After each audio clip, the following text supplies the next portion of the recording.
Bruce Lee का जो पहला कोट है वो है, empty your mind, be formless, shapeless, like water. If you put water into a cup, it becomes the cup. You put water into a bottle and it becomes the bottle. You put it in a teapot, it becomes the teapot. Now water can flow or it can crash. Be water, my friend. हम जब भी कुछ भी करने जाते हैं तो पहले से ही जो हम करने वाले हैं उससे रिलेटेड हमारे माइंड में बहुत कुछ भरा होता है. फॉर एग्जाम्पल, अगर ब्रूस ली के ही स्टैंड पॉइंट से समझा जाए कि किस कॉन्टेक्स्ट से बोल रहे हैं, तो आपका जो ओपोनेंट है, वो जो सामने वाला है, उसके बारे में आपके माइंड में पहले से कुछ भी नहीं होना चाहिए. पहले से प्री कंसीव नोशंस नहीं होने चाहिए, क्योंकि हो सकता है पहले से जो आप सोच करके जा रहे हो वो बंदा अपना स्टाइल ही चेंज कर दे. वो पिछले कई सालों से मान लो एक तरीके से लड़ रहा था, तो उसी के बेस पर तो आप अपने माइंड में ये बिठा सकते हो कि मेरी क्या स्ट्रैटेजी होनी चाहिए इससे लड़ने के लिए. अब हो सकता है वो एक नई स्ट्रैटेजी बना करके आपके पास आ रहा है और आपको पता ही नहीं है. तो अगर आप पहले से ही अपने माइंड में ये बिठा करके जाओगे उससे लड़ने के लिए कि मुझे इस तरह से इससे लड़ना है, या फिर ये करेगा फिर मुझे ये करना है, तो आप हार जाओ. तो वो क्या कह रहे हैं, एम्प्टी योर माइंड. मतलब जो भी वो करने वाला है उसके लिए तैयार रहो. Never have pre conceive notions in your mind about life. अगर वहां पे देखा जाए ब्रूस ली के कॉन्टेक्स्ट में, तो ओपोनेंट है सामने कोई. अगर हम अपने आप से रिलेट करें तो हमारी लाइफ में क्या होता है, इस ओपोनेंट को हम क्या बोल सकते हैं, लाइफ में जो प्रॉब्लम्स आ रही हैं, जो चैलेंजेस आ रहे हैं, जो भी मुश्किलें आ रही हैं, तो उनको अपने पास्ट के नजरिए से मत देखो, नहीं तो आप फंस जाओगे. क्योंकि हो सकता है अब जो चैलेंज आया आपको आज, वो नया चैलेंज है. और हो सकता है क्या, हमेशा लाइफ नए चैलेंजेस आपके सामने लेकर के आती है, जो आज से पहले कभी नहीं हुआ है. ऐसी ऐसी चीजें हो जाती हैं जो हमने सोचा भी नहीं होता है, ऐसी ऐसी चीजें हो जाती हैं. तो अगर उन प्रॉब्लम्स के हमको सॉल्यूशंस निकालने हैं तो हमारा माइंड पूरी तरह से खाली होना चाहिए उस प्रॉब्लम से रिलेटेड. जो भी कुछ हमारे माइंड में पहले से भरा पड़ा है उससे प्रॉब्लम को कैसे देखना है, या लाइफ में जो भी आप आज जिस भी सिचुएशन में हो और फंसे हुए हो. बहुत बार लाइफ में ऐसा होता है कि हम फंस जाते हैं, बट प्रॉब्लम क्या होती है, हम सोल्यूशन निकाल रहे होते हैं अपनी मेमोरी के बेस पर, और हम और फंसते चले जाते हैं. क्योंकि जो हमने पास्ट में किया उसी वजह से तो हम इस सिचुएशन में फंसे हैं. सोचो, हम अपनी थिंकिंग की वजह से ही तो फंसते हैं लाइफ में जाकर के एक ना एक पॉइंट पे. किसी बंदे की थिंकिंग ठीक नहीं थी, इस वजह से वो जो काम कर रहा है, मान लो कोई बिजनेस कर रहा है और उसमें सक्सेसफुल नहीं हो पा रहा है, बट वो अपनी उसी थिंकिंग के बेस पे उसका सोल्यूशन निकालना चाहता है. कभी नहीं निकाल सकता, इम्पॉसिबल. पहले उसको अपनी ही उस थिंकिंग से फ्री होना होगा, क्योंकि उसकी ही थिंकिंग की वजह से उसके बिजनेस में प्रॉब्लम्स क्रिएट हो रही है. उसको एक नई थिंकिंग चाहिए. अब नई थिंकिंग मतलब क्या, कि कुछ भी नया सोचने लग जाओ, नहीं. जो प्रॉब्लम आ रही है उस प्रॉब्लम को एज इट इज देखना है, उस प्रॉब्लम के साथ में एक हो जाना है. जैसे पानी जिस रंग में डालते हैं उसी रंग में एक हो जाता है. पानी को जिस कप में हम डालते हैं वही फॉर्म ले लेता है. यही बात यहां पे कही जा रही है.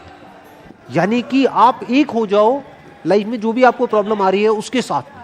तो जब आप पूरी तरह से प्रॉब्लम के साथ में जुड़ जाते हो, आपका ध्यान, आप मतलब क्या, आपका ध्यान प्रॉब्लम के साथ में पूरी तरह से एक हो जाता है, तब उसी प्रॉब्लम में आपको सॉल्यूशन नजर आ जाता है. पानी की क्या खास बात होती है कि सामने जो भी सिचुएशन होती है उसके हिसाब से एक्ट करता है. अगर रास्ता नहीं है तो रास्ता बना लेता है. रास्ता छोटा है तो पानी छोटे से छोटा हो जाता है. अगर मान लो रुकावट बड़ी है तो पानी फुल फोर्स के साथ आता है और किसी भी तरीके से उसको तोड़ता हुआ आगे निकल जाता है. तो पानी is softer then the softest and harder than the hardest, and not और. ज्यादातर लाइफ में या तो चीजें हार्ड होती है या सॉफ्ट होती है. पानी की क्वालिटी क्या है, it is lighter than the lightest, softer then the softest and harder than the hardest. कि पानी अगर अपने पे आ जाए, जैसे कि सुनामी आती है, तो बड़ी बड़ी बिल्डिंग्स भी उसके आगे नहीं टिक पाती. और ऐसी ऐसी जगहें होती है जहां से कि निकलना नेक्स्ट टू इम्पॉसिबल होता है, लेकिन वहां से पानी निकल जाता है. क्यों? क्योंकि it is flexible, it is softer then the softest. उसकी पहले से कोई फॉर्म नहीं है, पहले से कोई शेप नहीं है, तो इसलिए वो कोई भी फॉर्म ले सकता है, कोई भी शेप ले सकता है. जिसकी पहले से ही कोई फॉर्म है तो उसकी फॉर्म टूट जाएगी अगर उसको कोई नई फॉर्म लेनी है तो. अगर मैं इसका एक प्रैक्टिकल एग्जांपल दूं, दो रिलीजन्स हैं और उन दो रिलीजन्स की दो अलग अलग बुक्स हैं. और दोनों में कुछ बातें सही हैं, कुछ बातें गलत हैं। अगर आपको दूसरे की बुक में से जो बातें सही है उसको सीखना है, उसको समझना है, तो पहले आपको न्यूट्रल होना पड़ेगा, पानी के जैसा होना पड़ेगा। जो दोनों रिलीजन्स में से एक रिलीजन को ही पकड़ करके बैठा होगा स्ट्रांगली, तो वो अपने ही रिलीजन्स की कमियां नहीं देख पाएगा। उस बुक में जो गलत है वो नहीं देख पाएगा, और उधर जो सही है वो नहीं देख पाएगा। बट अगर कोई पानी के जैसा है, यानी वो किसी एक को नहीं पकड़ रहा है, उसकी कोई फॉर्म नहीं है, तो अब वो कोई भी बुक पढ़ सकता है किसी भी रिलीजन की, और उसमें से जो सही है उसको निकाल सकता है और अपनी लाइफ में उतार सकता है और अपनी लाइफ में चेंजेस लेकर के आ सकता है। तो ये बात यहां पर कही जा रही है कि लाइफ में अगर आप एक्चुअल में ग्रो करना चाहते हो या फिर अनस्टॉपेबल होना चाहते हो in the real sense, not theoretically but actually, तो उसका सिर्फ एक तरीका है, you need to be like water. Next quote is, do not pray for an easy life, pray for the strength to endure a difficult one. Do not pray for an easy life. क्यों? क्योंकि life तो easy है ही नहीं। तो अगर आप एक easy life के लिए प्रे कर रहे हो तो आपकी प्रेयर ही गलत हो गई, आपकी एक्सपेक्टेशन ही गलत हो गई। आपकी एक्सपेक्टेशन ऐसी हो गई जो कभी पूरी हो ही नहीं सकती। कोई इंसान तो क्या, भगवान भी आपकी एक्सपेक्टेशन को पूरी नहीं कर सकता अगर आप कहते हो कि मुझे एक आसान जिंदगी चाहिए। आसान किसी की नहीं है जिंदगी। जो पैसे वाले हैं, मान लो कोई बच्चा है, वो किसी बहुत पैसे वाले घर में पैदा हो गया है, अरे उसकी अलग प्रॉब्लम्स है, और जो एक गरीब घर में पैदा हुआ है उसकी अलग प्रॉब्लम्स है। ऐसा नहीं है कि उसकी लाइफ में कोई प्रॉब्लम्स ही नहीं है, ऐसा कोई नहीं है। तो क्या कहा जा रहा है कि अगर प्रे करना ही है भगवान से या जिसको भी आप मानते हो उससे प्रे करना ही है, तो ये करो कि हे भगवान, मुझे एक आसान जिंदगी मत दो, क्योंकि जिंदगी तो आसान है ही नहीं। मुझे स्ट्रेंथ दो कि मैं एक मुश्किल जिंदगी को भी एंड्योर कर सकूं, सह सकूं। यानी मेरी सहन शक्ति को बढ़ाओ भगवान, मेरी स्ट्रेंथ को बढ़ाओ, मेरी पावर्स को बढ़ाओ।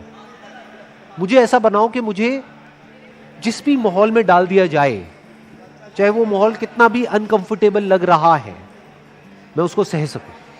फॉर एग्जाम्पल, अगर आपको एक अच्छी बॉडी चाहिए तो उसके लिए दर्द सहना पड़ेगा, तो भगवान से प्रे करना ही है। तो भगवान से ये मत प्रे करो कि हे भगवान मेरे को एक अच्छी बॉडी दे दो।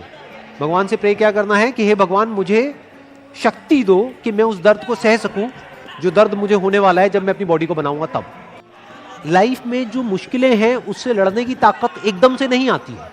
तो अगर आपको एक आसान जिंदगी मिल गई तो हो सकता है आपको ये भी लगे कि मेरे साथ में अच्छा हो रहा है, लेकिन एक्चुअल में आपके साथ अच्छा नहीं हो रहा है, बुरा हो रहा है।